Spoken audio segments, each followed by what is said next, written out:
Welcome to Designing Hollywood podcast in association with John Campea Show. I am your host, Phil Boutte Jr. Today's episode is sponsored by Western Costume.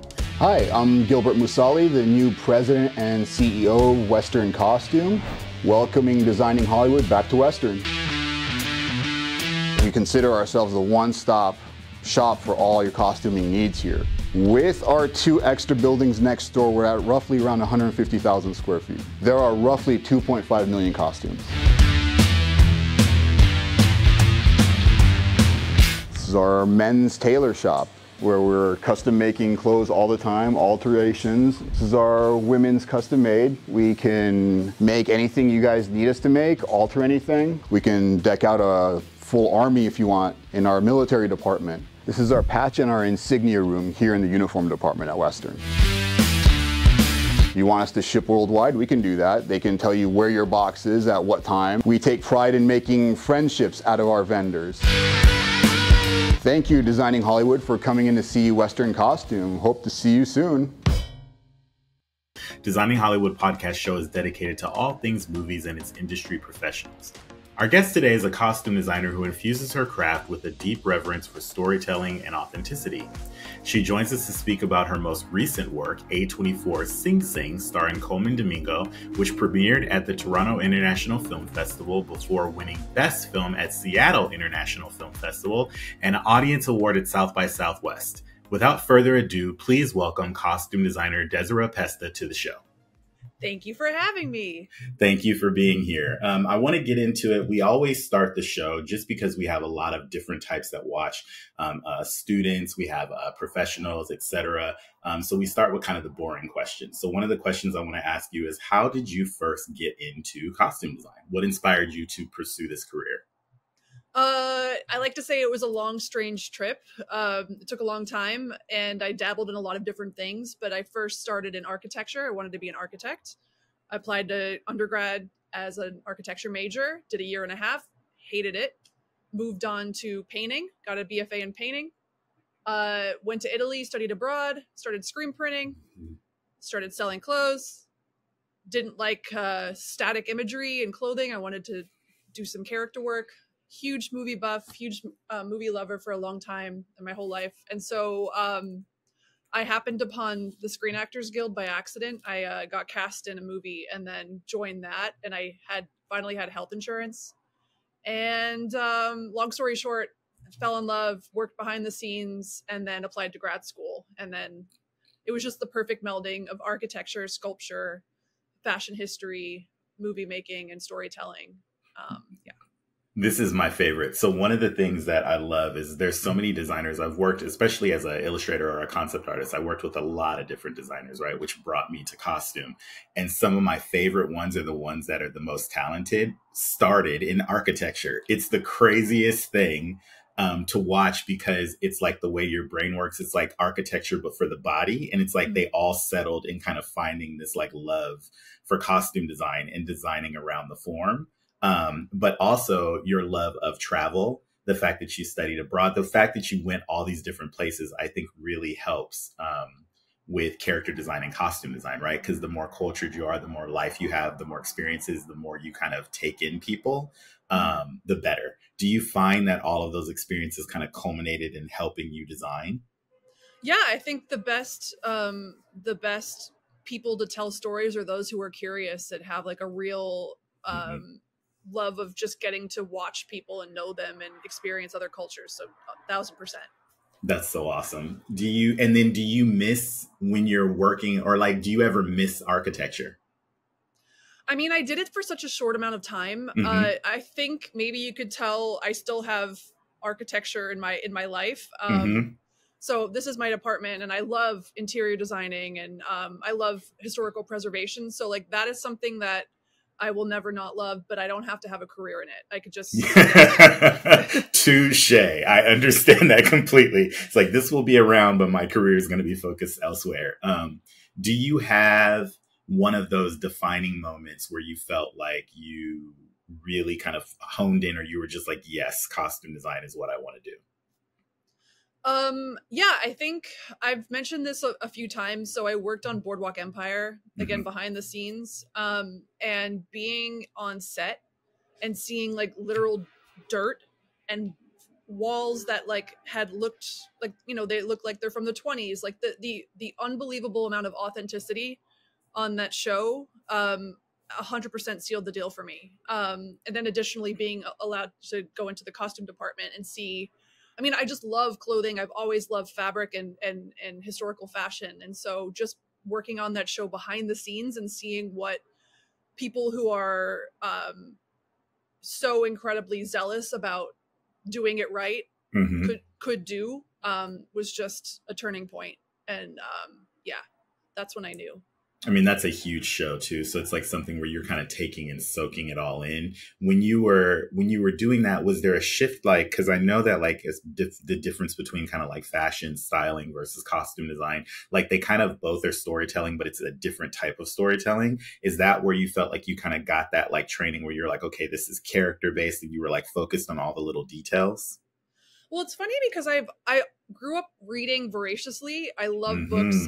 I love films, but I think the stories that were most touching to me as a young person were like coming of age books, and like I always conjured visuals in my head, and so I think I just needed to come to terms with the fact that that was a career. I didn't even know, you know, like I think it's pretty cut and dry sometimes when you're trying to figure out who you want to be and what career you want to have as a young person. And correct. I didn't know that costume design was necessarily a craft or a career. So I think through my fashion, I should add that I was always doing videos and staging really weird photo shoots usually by myself. And like, I wanted more, and I wanted to know who was wearing the garment. So like, that's another thing that fashion is like, it doesn't feel right for me is you could be in a studio, you could create the garment, you could have it made or make it yourself. Excuse me. Sure. But ultimately, like having a reason to make something and knowing who's wearing it and knowing how it fits is something that I aimed and longed for. I love that, especially because when you're talking about like kind of being a kid and kind of thinking about things, I think one of the things, especially now, like even for me, my daughter's now about to be 14 next month, and it's freaking me out. But it's one of those things where I think about being a kid myself. And when you think about having your kids are always prone or naturally inclined to something. Like, I feel like it's just built into their DNA. Their experiences will shape everything. But I think what's interesting about art, or even like fashion or costume design or any kind of like artistic medium, it's like trying to get to a point where you can find that and identify it early enough to where you can really kind of like really seize that talent, right? So one of the things that I've seen is you can always tell when kids are really into something when they're not distracted and they can do it for hours and like nothing bothers them, right? So for you, it might have been sitting and drawing or like just daydreaming about characters or costumes or whatever it is. But it's interesting if you can get someone to kind of latch into that. I didn't know this was a career either. I just liked to draw, right? So that was kind of an interesting path. And I really enjoy thinking about you being younger and like sitting there and like having all these wild, you know, like dreams and fantasies in your head of like what things could be. And then the fact that you kind of found that and turned it into a career. Do you feel like when you're allowed the chance to kind of design, is that something that you still kind of carry with you? Like that excitement of being like, I found this, you know, like, is that a thing for you? Do you mean found like your calling, like, you know, kind of found the culmination of all the things you liked to do when you were younger? 100%. Yeah, I keep saying 100%. Yeah. Absolutely. Yeah, I think there are many different periods when you're on a project, whether it's like, that's it, like, that's totally what this should be. Like, this is the color, this is the texture, this is the garment. And then additionally, when you're on set and you're watching the filming happening and you're like, oh, like this melds perfectly with the production design, or this, like the actor is like playing with something that, you know, I didn't necessarily understand would be like a character thing. So yeah, it's like, I think there are always these little magical moments that often will remind me that this is what I want to do. And this is what I love to do. I love that. I love that a lot, especially because I think that one thing that is really difficult to explain to people that aren't creative or non-creatives is how we think. And you're explaining that perfectly, which is kind of like, it's this burst of inspiration that comes from different places. And you're kind of taking all your learned experiences and then they kind of form themselves in your brain into something fun. I also want to touch on something that you just said too, which is I love when you find on a project that one thing, like there's like this one thing, like where it's like, it could be like one garment or a color or like a little detail, and it spawns all, like, you're like, that's what it was. And then it spawns all these ideas off of it. It feels like a ripple effect. Do you have many moments like that, or like on each project where you feel like you might find one thing that really inspires you and they just launch pad you off, or like you feel like you might have been stuck and then it gets you unstuck? Yeah, I think every project's different, but the best thing about collaborating is being inspired by others, and like maybe there's a piece of research that someone brings in that you're like, you know, and yeah. Or I think like this is also maybe a part of filmmaking that I love that we don't necessarily get to share with like the general public, and that is how much we inspire each other. You know, like sometimes the cinematographer could have the best idea about a costume piece, or an actor has like a fantastic idea, or, you know, you might bring in research that really inspires someone else. So I think it's just like this collaborative and like, you know, just bouncing, like balls bouncing off walls when you're in the right team. And then do you have, let's talk about it because you're talking about it now. Let's talk about like your creative process. Like when you start a project, what do you start with, your initial inspirations, research? Like, how are you starting? I mean, I think the script is like the, you know, the Bible. We can mine it for a million things. And I think like that's always where I start. And I like to read many times and make sure that I've digested it fully. I don't know how you feel, but when I first read a script, it's always different or always enhanced the second time I read it. I just think there's like so much to be found. And so, yeah, I start with the script, and then I might pinpoint certain lines that are important to me or speak to me, or if there's like, you know, sort of a description of a character, you know, jot that down. And then I start culling images. Like I just love doing Małgorzata Trzanska, which I know she had been on your podcast a couple months ago, or maybe years. I have no concept of time anymore. No one does after 2020. It's lost. No, I know. I'm like, give it up. It was like 1994. I don't know, but she like kind of coined this for me in my mind, but like an emotional response. And so like I think that's something that I love starting with, and that is again culling images that are emotional and abstract and textured and might have absolutely nothing to do with the period, but like yet starts conjuring things in my mind, whether it's like texture, color, light, you know, and then like starts kind of putting together who these characters might be, creating the world. And then we can go in and start pinpointing, well, you know, they'll have a weathered t-shirt that is light blue. You know, I think it's like, it depends on the project. Again, if it's like research based, you know, obviously we have to do heavy lifting in researching a period or a time or a place. But yeah, I just love like seeing what is attractive to me and then throwing it into a book. Mood boards, when you're doing, do you do like in person or like live or, you know, physical mood boards? Or are you doing them digitally? Are you presenting them? How does that work for you? So I love working with my hands and I love collaging, but to be honest, like that doesn't really work for the timeline of most projects. And so I usually do it digitally. I am not afraid to make 100, 200 page lookbook. My last film I just did was 200 pages, but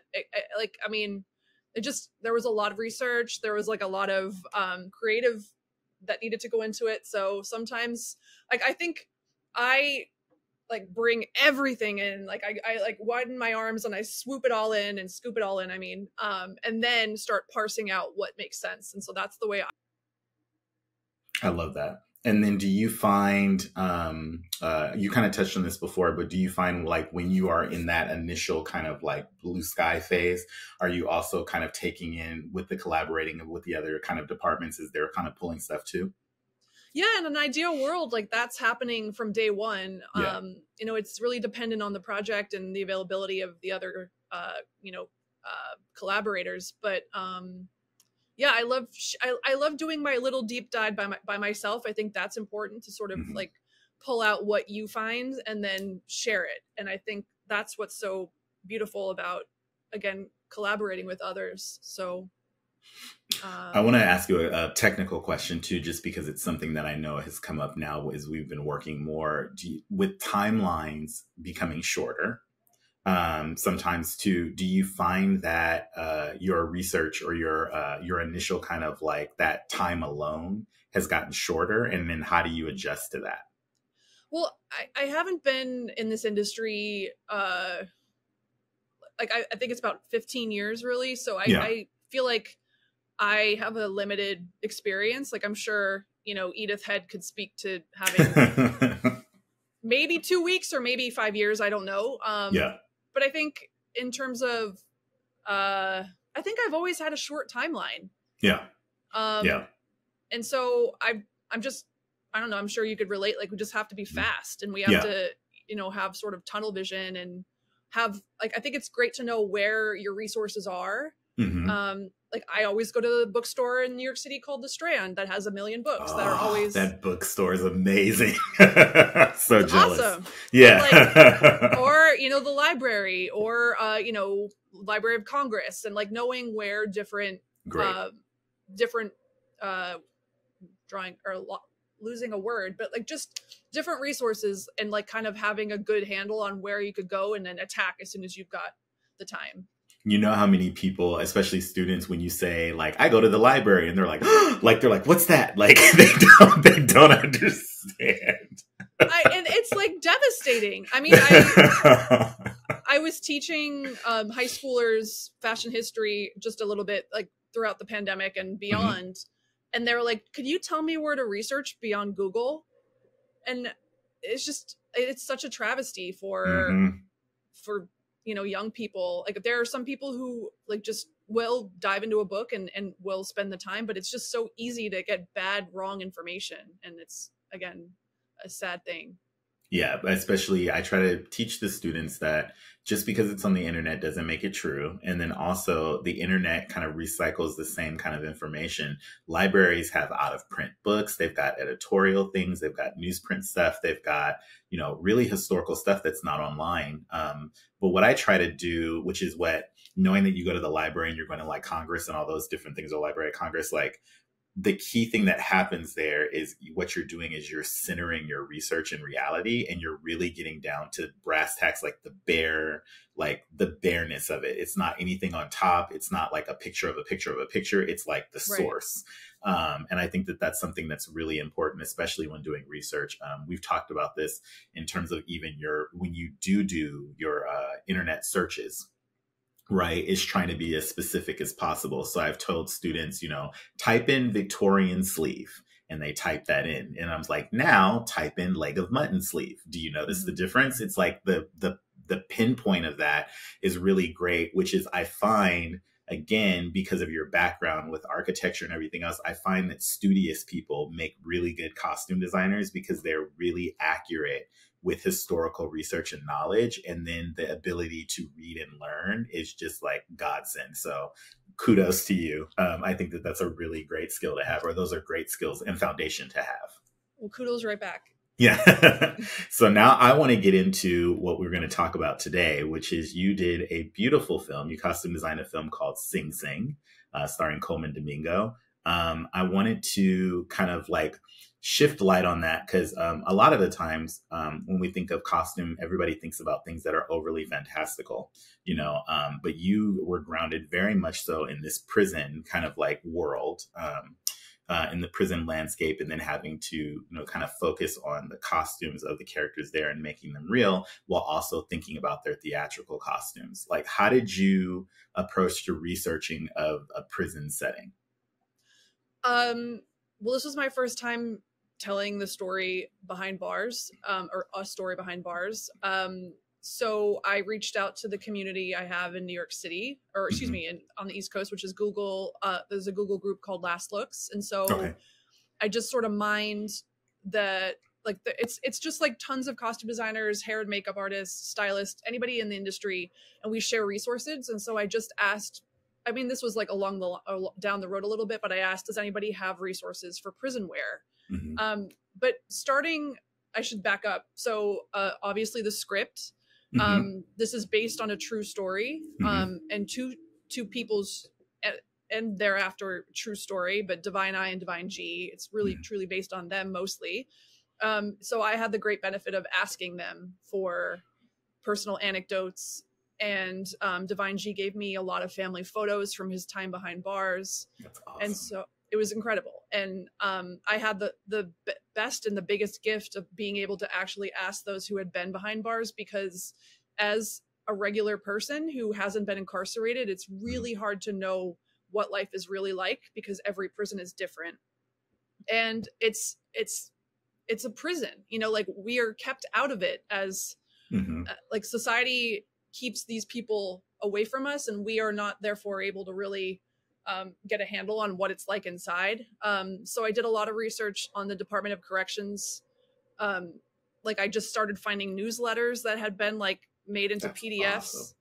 And I mean, I love researching and I love rabbit holes, and I'm sure like most of us can relate. It's just Mm-hmm. so satisfying to like become like both like Indiana Jones and I don't even know what, but like you just like can't stop. And so I tried with all my might. And like I also had the crazy thing happen where I was on a commercial, and the Mm-hmm. little boy who was the actor, his mother, I just started talking to her. She is a corrections officer at Rikers. Oh, And so wow. I was like, can I interview you? Yeah. And then she sent me personal photos and she told me all kinds of stuff, and we talked for a while. But yeah, so I went through the Department of Corrections. There are also a ton of C-SPAN documentaries Mm-hmm. and like videos from behind the scenes at Sing Sing. And so yeah, just doing that, taking screenshots, honing in on 2005, which is when this took place, Mm-hmm. and figuring out both what those incarcerated were wearing as well as corrections officers, and then the hierarchy within there. So it was about just being truthful to what happened inside, and like trying to find, I feel like I'm getting very long-winded. No, you're not. This is great. This is great. Honestly, your excitement and enthusiasm for it actually shows through in the costumes itself, in the work that you did, because prison life is very different. Obviously, it's like its own little ecosystem that we are kept far from outside from. And unless you're talking to someone specifically and you know it, it seems like a bizarre place. Also, the mentality of the prisoners, in order for them to kind of like exist there and kind of get through the day to day, that's a whole nother kind of like, you know, byline or through line, like that kind of like goes unnoticed. And I felt like some of your choices, specifically in either how you were kind of layering people or dressing them up, kind of like spoke to that. I noticed, I'll dive into it because this is actually off of it, but it was Divine I. There's a scene where the two of them, Divine G and Divine I, are together, and Divine G is trying to kind of make him feel comfortable by showing him his favorite place to like look out of the prison. And he postures, you know, Divine I gets postured and like very much so like kind of this like wall. And he felt very kind of layered and closed off. And then in Colman's character, Divine G, he felt more open and kind of relaxed and then kind of on guard. It was an interesting thing, the way you like kind of, can you talk about that scene and kind of how like you were thinking about like what they were wearing and kind of how it relates to the characters?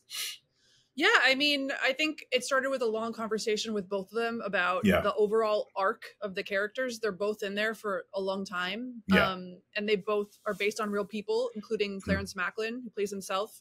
Yes. Who truly had like a visual change. So I think in terms of that scene, I could only speak to the actors being incredible actors. Mm-hmm.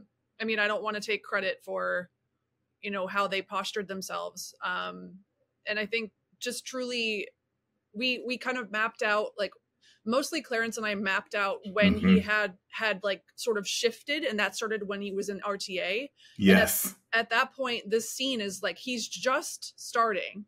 He still has his guard up. Mm-hmm. he is being brought into a dark corner, which Divine G gets reprimanded for. Yeah. And Divine G is trying to get him to sort of open up and to just to connect. And I think, so I guess looking back, this point in time is when Clarence and I decided that like this is when he still has his guard up. He's still like trying to be a tough guy. He's still like kind of running the place, not RTA, but the yard. So, and like we did a lot of stuff with like sizing and everything that might not be discernible to the eye, but at this point he was just, you know, not ready to be vulnerable yet. And so I think, you know, Colman's coming in as Divine G being extremely vulnerable, and then Divine I has his guard up. And it's like an interesting interaction between two men. No, the interaction is perfectly acted to. And I think the subtleness, I like to pay attention to the subtleness of costumes. So I was curious what went into that scene, because Divine I feels very guarded and very kind of like layered up. It felt like his clothing was like armor. And Divine G felt very just open and free. Like it was literally like he had let his guard down and Divine I's like guard was way up. And so it clashed. And that scene is such a powerful thing because it's kind of like a warning, and it kind of sets the tone for how their relationship's going to go through the film. But I felt like costume was a part of that. Like it was subtle, but I saw your work there. Thank you. I really appreciate that. And I will say that I think both Colman and Clarence are very smart in knowing how clothing drapes on them, how they could utilize it, even if it's subconsciously. You know, like Colman and I talked about the scene when he is in his hearing, his clemency hearing. And it's almost like he's wearing an invisible suit and tie, because what do you do when you just have a button down, or not button down, but like a, you know, a shirt and a pair of pants that everybody else has? Like what will like kind of, what are the optics of buttoning it all the way up and like trying to present yourself? So I think, we just had a lot of conversations about that. And additionally, you know, Clarence, as he matures and as he starts taking himself seriously as an actor, he starts adopting some of those behaviors. Talk about those uniforms. Let's talk about the kind of like standard issue prison, like separates, like explain the significance of that and also their color. So the color is based on Sing Sing's real color. So we wanted to be true to Sing Sing. And I think knowing we were shooting on Super 16 and having that incredible grain, and also like, you know, having a lot of people of color, I think it was a beautiful way to just like show skin and show light and show this like greenery that exists nowhere in the prison walls. But yet we see glimpses of it outside on the train tracks and everything. But yeah, that started in the real place. That's what Sing Sing, people who are at Sing Sing wear. And then I found this chart on the Department of Corrections where it spells out what each person is issued and how long it's supposed to last for. And so it was pretty trippy because like they say, oh, I don't remember off the top of my head, but like your t-shirt's supposed to last for 2 years. Your shirt's supposed to be for 5, and then you're given like 2 of each. And then they had different, there was a piece called a clicker coat, which we couldn't use because it was 100 degrees in July. But that was like a status symbol because they stopped issuing them at a certain point. But Divine G had one. Divine I had one. So, yeah, I mean, like there are things that we wanted to show in terms of, like a tiny bit of status within what you're given. And then we also aged, everything was purchased new. And then we aged everything in hopes of kind of showing how long somebody had been in there based on how aged their items looked. It really kind of, it stripped them in a way of like their individuality. Like it kind of just like kind of narrowed the playing field to where they all felt the same, but then they all kind of were trying to do stuff a little bit different.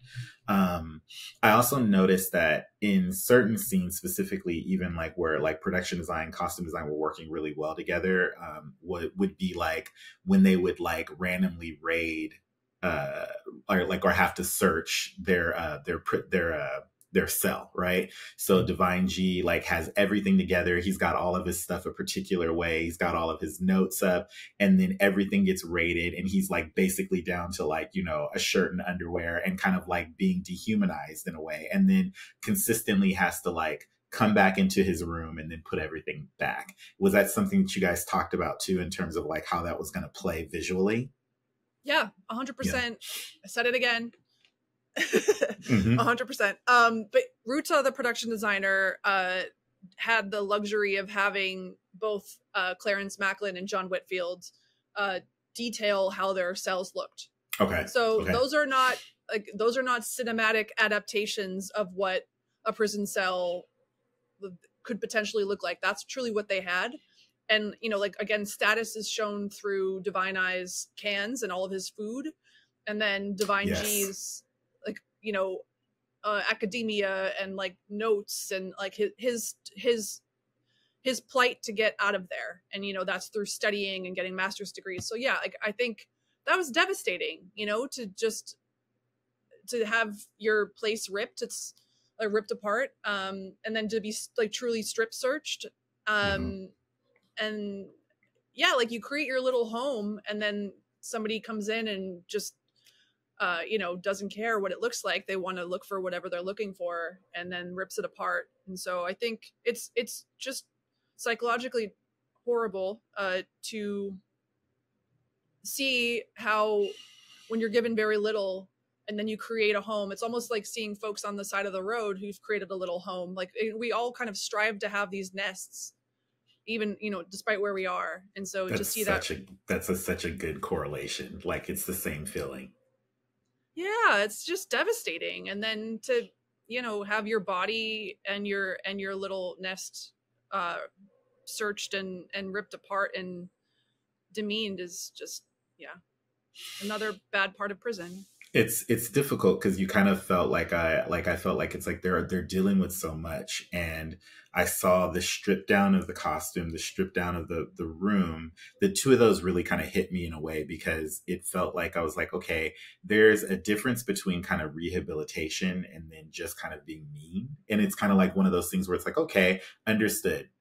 People can be dangerous. They're in here for a reason, but it's like, but the dehumanization is such like a undercurrent of the film in terms of it never really focuses on it. It's just matter of fact. Like, so it's like a part of the day. So whereas like we're focused on, you know, kind of the character and them kind of being in this group in the RTA and like their day to day and like their connection, the undercurrent of it, it's like it always reminds you like when you're least expecting it, but they're still in prison. You know what I mean? Yeah. Like, so it kind of was interesting. And I thought a lot of the choices that you were making were subtle enough. Like you're talking about the way they fit things or the way they style things or the way they put things together, but they really played off. And what I wanted to say was kudos to you for was they never really nothing took me out of the film. It was the perfect canvas to allow everything to push forward. And I would say, I want you to talk a little bit about that, because when you're designing contemporary or something that happened in true to life, there's that push and pull between like design and then kind of letting things kind of like handle themselves. What were you thinking about with that? Because I thought it was really well done here. Thank you so much. Mm-hmm. So I had an incredible archive of photographs from Brent Buell, who is played by Paul Racy, from the actual time at RTA. And I think it was wonderful to see how guys were in prison and then how they were at RTA. Mm-hmm. And so a lot of those colors, all of those colors are drawn from reality. That's cool. So yeah, so like the beiges and the maroons and the purple of Divine G's sweatshirt, mm-hmm. greens, like this was like our little way of giving them a little bit of grace and giving them a little bit of individuality when they were playing, when they were working, when they were acting, and when they were learning. So that was like a great movement towards what eventually is our like escapism and our plays and our costumes. That's so cool. I'm glad you brought up the differentiation, because I didn't see it that way. I experienced it, but I didn't see it that way, which was the color is always like almost instituted or like introduced to the audience in RTA. And then when they're outside of it, it feels a little bit more downtrodden because they're back in their kind of like greens and they kind of blend into this like very static, neutral kind of environment. That's a really cool thing because it's like they felt like they came to life when they went to RTA. Oh, well, I will say, I guess there was one exception in that Divine Eye had a bright yellow t-shirt the first time you see him. And like he got away with that. Like that speaks to him. You know, that speaks to that person in this environment. He wore Timberlands and he had red t-shirts and yellow t-shirts and like yeah, he was a special guy. He is a special guy. But he, you know, he stood out even there. So. That shirt kind of made him feel that color because it's like the first time we see him, it made him feel like he kind of ran things. And it did make him stick out. But I did notice a color palette shift for him too from that first, I think towards like when the last time we see him when he's in a bright red shirt. And then it goes from like bright red to like basically, I don't want to spoil it. Wait, at the end, he's like in white or like he's in a like new, and it's like, it's just the most like angelic kind of like welcoming feeling. Like I noticed those color kind of the color palettes and I went back and I was looking at it from beginning to end. And I thought you did a good job with that. Cause it just feels like there's a shift in character and then there's a shift in costume. Like I thought that was cool. Oh, wow. Thanks for joining. Like I don't have like a download, but I should do that sometime and like just be like, what did I do? Yeah, that's the other thing that for everyone that's watching at home, a lot of creatives, especially like the further away you get from something, you start to forget the little things because your brain, you kind of, it's like a tornado. You envelop all these things and you spit them out. And then then there's the calm and then it releases and then you go on to something else. Right. So you can now be like, especially as a costume designer, you could have been in Sing Sing for however long. And then now you go off and you're doing some like Chinese opera or something. It's like a different thing. You know what I mean? Like it could be anything. But I know what you mean. No, they're purposeful or not. There were arcs to the characters that I noticed in terms of their color and their mood that kind of shifted throughout the thing. It's like there was more like earth tones and muted colors, and then some were more bright, but they felt purposeful in the sense of what was going on in the scene. I do want to go back to when he was actually like up for review, when Divine G was up for review, the thought of thinking that he was kind of there and vulnerable. And the only thing he could do was button up his shirt because he can't dress up. And then watching them kind of just break him down was a really powerful, but like kind of like, I don't want to say depressing. It was just like, it really like, even as a viewer, it deflated me where I was just like, cause also too, he represents so much hope, you know, for everyone. And he kind of keeps the group together, and to watch him feel like there's nothing is like really difficult. But I felt like the costume choices there kind of helped. I wanted to talk about how did you balance, you know, let's talk about this because this is something you brought up, balancing the real life versus, you know, the design, but also working with actual real inmates. Cause I was really surprised at the end because a lot of them were really like good, and watching at the end and I'm like, oh crap, like all of these people are real. Like they were playing themselves. That was just the most interesting thing. So talk about how it was to interact with, you know, real inmates. So this was an unbelievably special project that I could only like describe. I think we all collectively as filmmakers on this can't quite describe how special this experience was. And I think the honor of being able to access those who had been incarcerated and hear their stories, and like a lot of stuff was edited out because there wasn't enough time, but like just it was an amazing experience. And so they weighed in a lot, you know, like this was a very heavy situation for a lot of them because they were entering a prison for the first time since they had been sent home, or they were allowed to go home. And so we had to be really tentative and sensitive with how we approached putting them back into these clothes that represent their incarceration. I think it was great because mostly Clarence Spacklin was like, yeah, like let's do this, and like wanted to embrace his personal arc and his personal journey fully, and like was like very, very, very communicative and like collaborative with me. And he also had never really worked. He's never worked with a costume designer, so like that was interesting for him. And that was interesting for me as well, always. But yeah, like we worked together to make sure that it felt right for him. And he was always telling me when it wasn't or when it was. And so like, you know, everything was our choice together. That's awesome. And I think that's important, you know, especially if it's somebody who's playing themselves. And then working with the other folks, I mean, so I don't know that it was fully conveyed that a lot of our extras were also incarcerated, almost everybody. So it was a heavy thing for just myself and Katarina Windemuth, my assistant costume designer. We were the whole team. Shout out to ACD. Shout out to Katarina, my best friend. And love it. So we had this very special experience of you know, getting these people who had potentially worn something similar back in it, and then in this like stifling prison.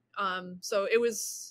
Yeah, I don't know if I'm fully answering your question, but I just wanted to No, you are. Because it's like, it's such a, like, as a designer, like doing the fittings and getting to know the actor and like really having that collaboration is key. But in this case, you had a special case where you were doing that with people where you had to be sensitive to the fact that they were either A, incarcerated, or B, had been incarcerated, and the emotions that play off of that, and then how those clothes will make them feel, which is like something that psychologically happens with costume designers a lot, which is you're trying to get into the head of the actor, into the head of the character, and kind of trying to make those things merge. And you had to do that double time with also kind of, you know, thinking about like, I didn't even think about the psychological effect of someone that had been incarcerated, got out, has their life, and then has to put that back on, like what that does to them. You know what I mean? That's like a... Yeah. So everybody at this point had been released. So nobody was incarcerated at this point. But JJ Velasquez, who plays Blaze, he had only been out for 10 months. Wow. And it was for a crime he did not commit, and he is finally being exonerated. It was just announced last week. Wonderful. But he said that was the hardest thing for him, putting the greens on. Yeah. And then I will say that just having the benefit of knowing that there's escapism in the costumes, you know, like that was like a whole different situation where it was fun, but also we wanted to honor the original Breaking the Mummy's code. Yes. And watched the original production, which is filmed, and like looked through all the photographs, and Brent Buell had like hundreds and hundreds of amazing pictures of the real productions. And so yeah, like we want to honor again the experience that a lot of RTA members had, and you know, showcase how ingenious a lot of these decisions and these costumes and these props and these sets they had made were.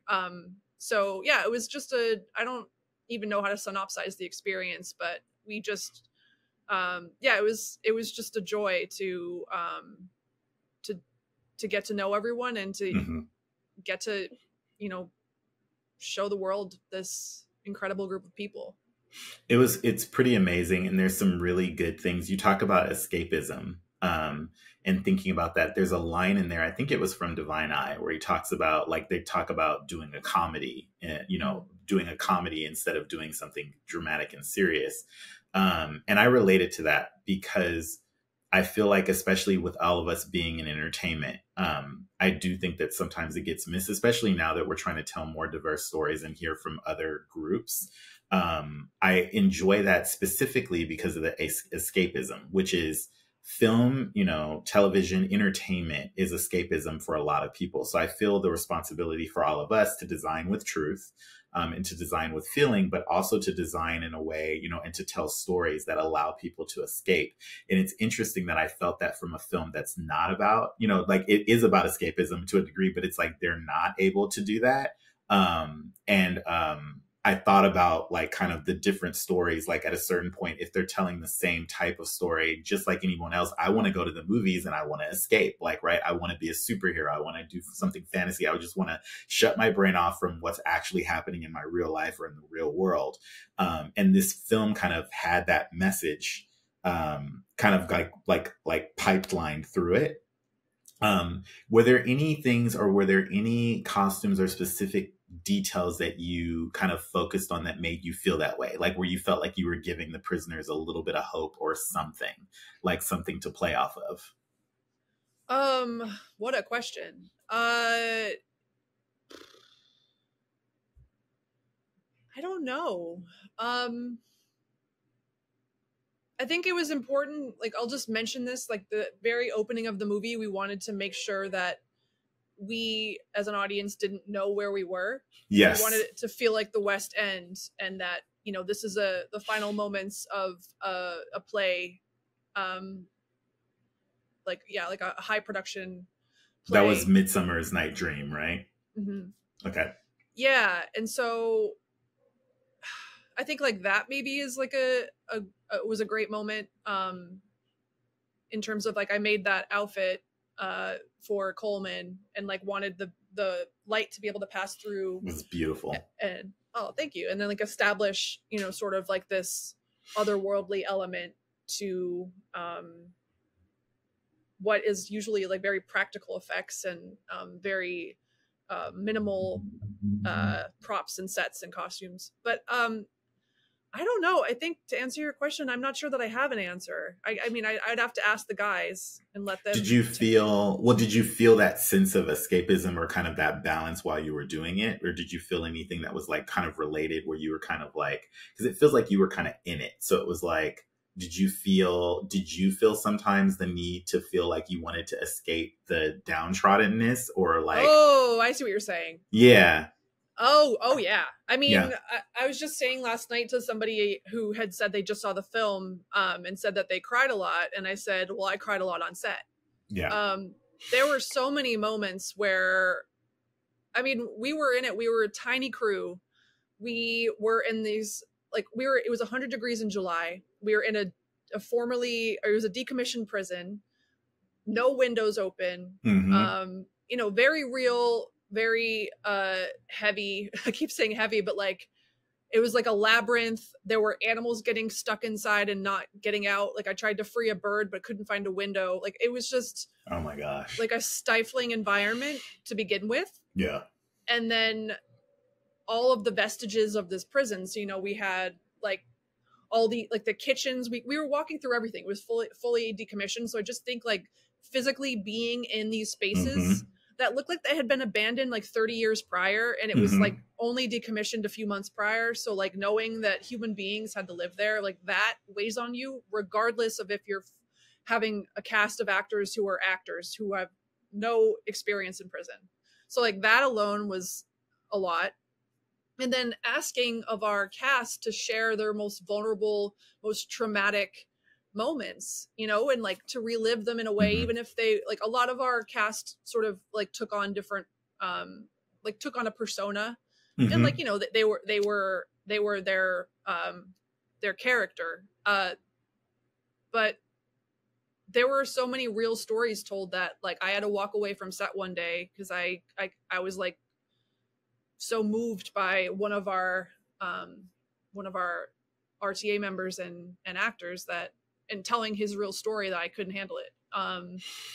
All of us were crying all the time, and like it's not about crying, it's not about being moved, but it was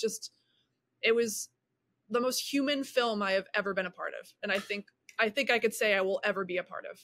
It was incredible to watch. I definitely cried a couple of times, and I felt grateful to watch the film, because, you know, especially right now in a world of content, you know, and like there just being so many things, this felt like art to me, but it felt real, and it felt, it really connected in a way. The work that you guys did made me feel something. And I feel like that's kind of more or less what we need now, is films and storytelling that do that. So I think that was a conglomeration of obviously great performances, great costume design, production design, direction, writing, like all of it together. It just felt like everybody really worked as a team. And I think that sometimes film can get a little segmented where it feels like everyone's kind of like doing their part but separate of each other. This was not the case with this film. This felt very much so like it was one group unit, like telling this story. That's awesome to hear. Thank you. And I will add that I love indie filmmaking so much because we all stayed in the same hotel. So after we wrapped for the day, we all Everybody would go went back back. to the same. Yes. We would all sit around the fire pit, and I would hear about how to make a bed pie. Yeah. And then would hear about like how to hide stuff in a toilet, and like it was just, we would go bowling together. We would like, it was great. just, it was awesome. And so I think like, you know, that is an additional part of filmmaking that is a treasure, you know, that we have these like incredible little summer camps or whatever they are. Tell me about, before we kind of get through or end it, tell me about what it was like to design the theater costumes. So the theatrical costumes, like the movie starts that way with this beautiful costume on Colman from Midsummer Night's Dream. Talk about the process of designing those kind of stage costumes for them in this world that's very kind of real, because it did feel like it elevated them outside of that in a way. But it also felt real. Like it didn't feel like overly done. So talk about that process. Oh, thank you. Mm-hmm. That was a blast. So again, I had the luxury of going and watching the original production, all the photographs. And then what I wanted to do was, again, and Ruta, the production designer, we wanted to honor what they did. You know, like there were so many incredible ideas that they came up with very limited resources. And, you know, we wanted to lean into that fully, but we wanted to also make it a tiny bit more cinematic in places where it wasn't as magical. So, yeah, like there were a few moments where I either emulated what they did, or were like, how can we make this more fantastical? How can we make this more ridiculous? And like using materials that are 100%, said it again, accessible to those who might be behind bars. And so like, you know, if there's a guy with a wig who's trapped in a castle for 200 years, why don't we make him a wig out of a mop? Because I drew a very long, like nasty, you know, leaf-full, dirty head of hair on this guy. So I wanted to, like, what can we make it out of that isn't $1 million? And so that was like mops. I'm just, Katerina and I are both super handy, and like we both sew and we both craft, and so like we just got our hands dirty. We use glue, we use Mod Podge, we did paper mache, paint, cardboard, like all these materials that you can again get for either free or for very little, or that might have been donated. And then lastly, we were able to go to the SUNY Purchase costume shop, which is where a few items that you see in the original production had been loaned. And so Brent Buell, that's the first time we met him. We joined him at this incredible, huge costume storage space upstate in New York. And we just were like, you know, this play was 20 years ago. Let's see what we can find. And so he was able to find a few things that were from the original production. And then those spawned a whole bunch of ideas with like I love making headwear and hats and stuff. Like if you've seen anything I've done, there's always something. But my friend was just making fun of me. But there's this incredible headpiece that's made out of what I believed was paper mache. It's gold, and Dino Johnson wears it in the film, in the Sing Sing film. But like that, I was like, this is amazing. Like we need more. So I made like all these paper mache headpieces that Colman and Clarence wear later on. But yeah, like it was just such a blast. Like I also want to shout out to Shakespeare Behind Bars, which is an additional program like RTA that is in the South, and they have wonderful productions as well. And I just researched them, and they had at one point done towels that were togas, and so just simple, cheap towels sewn at the, you know, at the shoulder and at the side seam. And I did that, you know, like I can't say that I came up with that, because that is from like a real, you know, prison performance company. So yeah, we just again like thought about it in terms of we had one of your questions that I think I saw you wanted me to talk about was like budget, and like yeah, we had teeny weeny budget, teeny weeny. So yeah, like what could we make with limited resources, just like people at RTA have to do. It felt like you guys were really creative in that aspect too. And we can talk about that, like would just be talking about how creative you have to be on a pinch. The fact that you were able to find some of the real things, find some things from a costume house, and then just flat out get your hands dirty and make things is really cool. And I think they even have like, there's a line about that. There's a Divine G and Divine I have that whole, thing where he's like, I don't know if I want to wear this towel thing, or, like, it's like, but it's cool because I was looking at it and I'm like, pick the towel thing, but it's like, he's trying to pick what he's going to wear. I think they improvised that. It was cool. It was cool because it's just kind of, it felt like heartfelt. One of the things when people watch the film, when you guys all watch it, was the relationship between Divine I and Divine G is really special throughout the film. It's like a beautiful kind of pipeline or like through line that kind of goes throughout the film and kind of carries you through it. And it's interesting because they kind of, I don't want to say they switch places exactly, but it's like their characters start in different places and then they kind of come together and then they go like, it's like, it was such an awesome thing to watch. Costume design wise, did you have thought processes on that, or were you just trying to kind of like be as true to each of the characters as possible? Like, was there a plan to kind of think about how that works? Well, I think, definitely thought about the arc of each character. Mm-hmm. I think similar to a lot of relationships we might have in our lives, things that I could think of many people who have supported me in very bad times where I've been down, and then I'm, right there with them when they're experiencing something similar, or, Mm-hmm. So I think like that's friendship. And so I'm really glad that it came across on screen, because that's the reality of their relationship. They're very tight and they have uplifted each other in ways that only they will know. And so I think in terms of costume, I wanted to look at them as individuals. Mm-hmm. And then maybe when they came together, or there was any kind, like there was like a dichotomy between the two, or there was like a juxtaposition, or there was like a relationship or something like a commonality, like that was just thankfully due to the fact that we thought about them as individuals who are on these journeys and then come together. It worked really well because like when you're trying to kind of like break things down and you're not on the inside, right? So I'm just watching it. I was like, this had to have been purposeful. She was thinking about this, like, and some of it is a happy accident. And then some of it's like, no, this was planned. But I enjoy just talking about those moments because overall the work kind of speaks for itself. And it did make it, I did like the delineations of all, like I could tell who everyone was at all points. I could tell depending on how they were wearing the clothes, I was like, oh, that's so-and-so, or this is this person. And then their color palettes never really kind of clashed or like overlapped with each other. So you had a very clear kind of color palette that delineated everybody, especially when they're in RTA, because you can see it even more.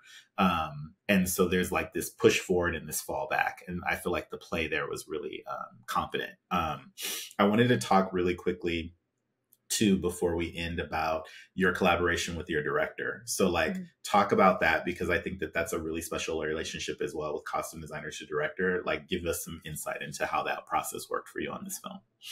Yeah, I think I know that Greg Cuidar, our director and co-writer, looks for collaborators who first and foremost share values. And so upon our first meeting, we talked about my relationship to the topic of the film, and my sister is a psychotherapist who works with people who are formerly incarcerated. I also have been a supporter of the Innocence Project forever, and awesome. So I mean, important things that I wish I could do more, and I think we all need to, as a society, come together. And like he wanted to find people who care deeply about this, who aren't just in it for, making a movie. This is a special story. So like that was the first part where I felt like this is a really incredible human being who cares deeply, who's been working on this for almost a decade. And then he is such a collaborator. He always is there to listen. You need a moment, he's always going to give it to you, no matter how busy or stressed he is. He was a very quiet director, and lets the actors do their work. Very collaborative, was all about the ensemble. I think like that's what's so cool and touching about Greg in this film is like, it's again, like it's Colman's our star. And then Clarence has really become a star, and shout out to all of the the Oscar nom talk right now. But it's about the collective, because like, you know, you could say that Divine I and Divine G have saved each other, blah, blah, blah. But like, ultimately it's about Brent. It's about Dino and Blaze and Dap and everybody coming together and supporting each other.